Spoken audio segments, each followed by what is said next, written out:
Perkenalkan, nama saya Lucky Januar Andaresta dari kelas A Bimbingan dan Konseling Universitas Haloleo dengan nomor standbook A1Q121011. Jadi tujuannya dibuat video ini untuk memenuhi salah satu tugas saya dengan mata kuliah Profesi Kependidikan.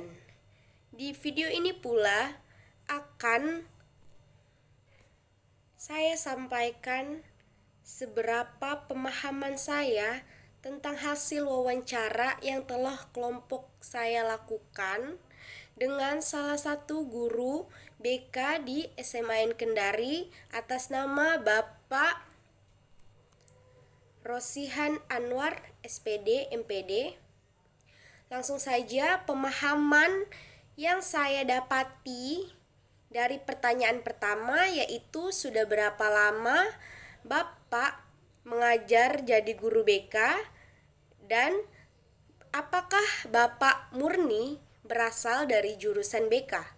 Jawaban beliau sudah 11 tahun 3 bulan mengajar sebagai guru BK dan beliau murni dari jurusan guru BK. Pertanyaan yang kedua, selain Bapak jadi guru BK, apakah ada mata pelajaran lain yang Bapak ajar? Jawaban beliau tidak mau mengajar mata pelajaran lain karena bagi beliau profesi itu harus sesuai porsinya. Dalam arti kata di sini kita harus menguasai atau yang ahli dalam bidangnya. Misalkan kita sebagai guru BK, murni harus dari jurusan BK. Jadi kita sudah mengetahui porsi-porsi apa yang kita akan berikan nanti kepada siswa-siswa kita. Seperti guru matematika juga, mereka sudah mengetahui apa saja sih nanti yang akan mereka jelaskan sebagai guru matematika. Kalau misalkan seperti guru geografi, sebenarnya bukan gak mungkin bagi beliau, tapi beliau itu hanya mau melakukan sesuatu yang sesuai dengan porsinya. Selanjutnya pertanyaan ketiga, apa saja sih kinerja harian yang Bapak lakukan selaku guru BK? Beliau menjelaskan kinerja harian guru BK itu bersifat tentatif. Beliau juga menjelaskan nanti sekitar semester 4 kita tahu apa saja sih itu kinerjanya guru BK. Sekitar semester 4 itu beliau bilang akan ada mata kuliah yang berhubungan dengan program guru BK. Beliau juga menekankan jika ada guru BK yang tidak punya program kerja, itu harus dipertanyakan dia ini guru BK atau bukan. Program BK itu ada program tahunan, semester, mingguan, bulanan, dan harian. Itulah dasarnya guru BK bekerja. Tapi kembali lagi, BK adalah integralnya sekolah. Jadi semua PBM yang ada di sekolah mengacu pada kurikulum. Yang kemudian kurikulum itu akan disatukan dengan program BK yang nantinya tertuang program tahunan, semester, bulanan, mingguan, dan harian itu. Beliau juga memberi contoh apa sih program harian. Contohnya itu bimbingan klasikal di kelas 10. Beliau juga menjelaskan bahwa jadwal harian itu bisa bersifat tentatif dan juga aksidental. Contohnya itu kayak tiba-tiba ada siswa yang datang konsultasi dengan kita.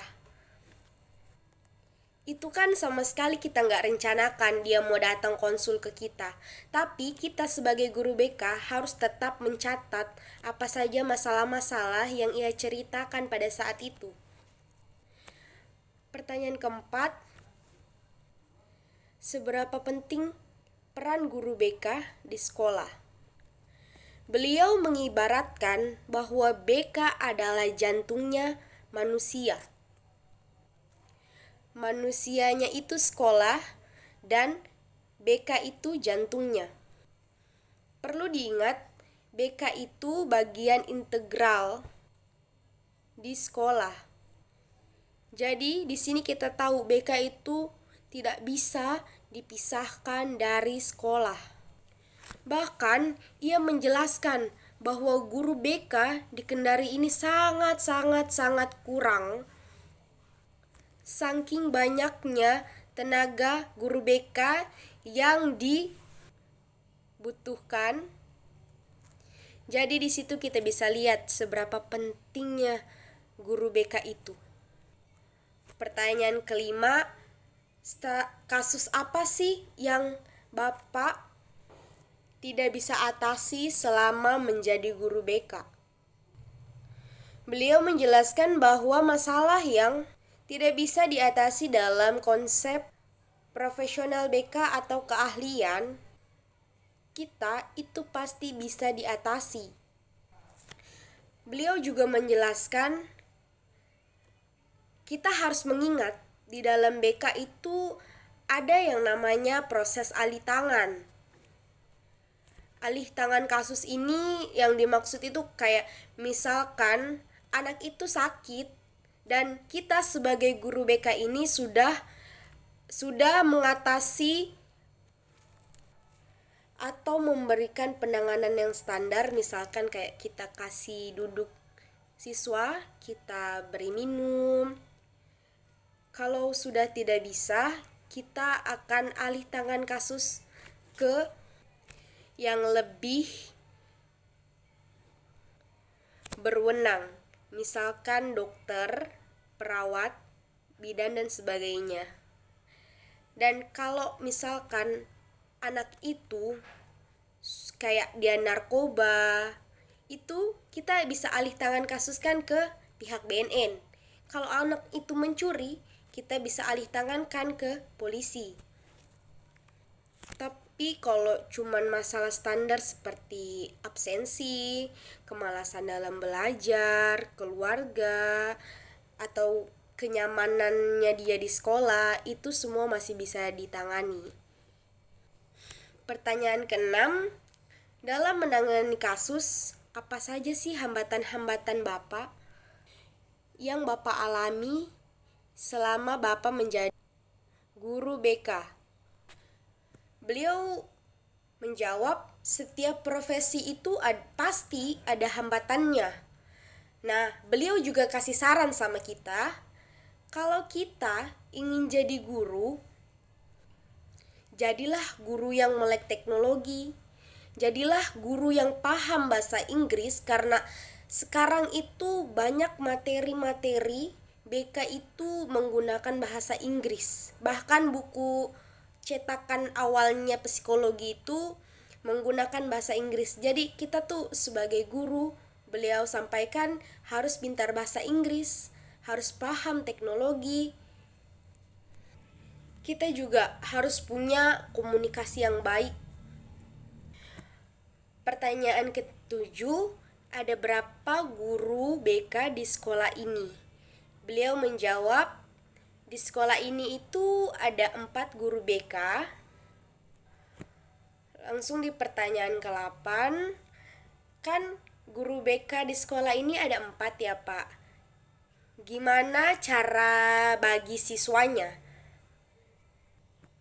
Beliau menjawab, sesuai peraturan undang-undang, sebenarnya satu guru BK itu menangani 150 siswa.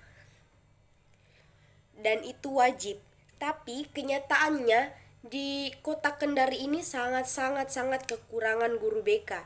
Jadi di sini itu bisa menangani sekitar 200 lebih siswa.